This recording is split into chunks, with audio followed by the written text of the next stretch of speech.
చూస్తున్నప్పుడు మనం ఆ ప్రత్యక్షతలోనికి రావాలంటే యథార్థమైన జీవితం మనకు కావాలి. ఇదేనా స్తోత్రం? హల్లెలూయా. ఎలా జీవించాలండి? యథార్థంగా జీవించాలి. మనం మాట్లాడుచున్నప్పుడు చాలా జాగ్రత్తగా ఆలకించాలి.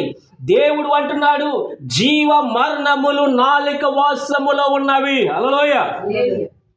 ఎలా ఉన్నాయండి? జీవ మరణములు. మనం జీవించాలన్నా మరణించాలన్నా నీ నోరే.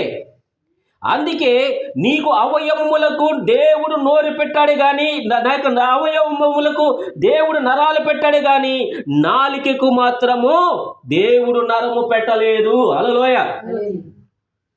అన్నాళ్ళకి నరాలు ఉన్నాయి కానీ మన నాలికకి నరం లేదు. ఎందుకంటే ఈ నాలిక చాలా డేంజర్.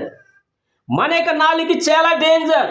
ఈ నాలికతో బూతులాడుతున్నావు, ఈ నాలికతో దేవుని పాటలు పాడుతున్నావు, ఈ నాలికతో మనము చాలా మాట్లాడుతుంటాం. దేని స్తోత్రం. ఎల్లమ్మ ముసలమ్మ ముచ్చట్లు పెడుతూ ఉంటాం ఈ నాలికతోటి. కానీ ఈ నాలిక జీవ మరణములు అన్నీ కూడా నాలిక వాసములనే ఉన్నవి. దేని స్తోత్రం. మన పరలోకం వెళ్ళాలన్నా ఈ నాలిక ద్వారానే, అంటే దేవుని స్తుతించడం ద్వారానే. నరకములకి వెళ్ళాలన్నా నాలిక ద్వారానే. దేని స్తోత్రం. హల్లెలూయా.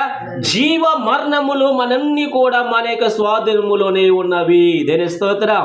మన నాలికతో దేవునిని స్తుతించాలి తప్ప వ్యర్థమైన మాటలు మాట్లాడకూడదని ఈ ఉదయకాల ఆరాధన ద్వారా దేవుడు మనల్ని హెచ్చరిస్తూ ఉన్నాడు. హల్లెలూయా.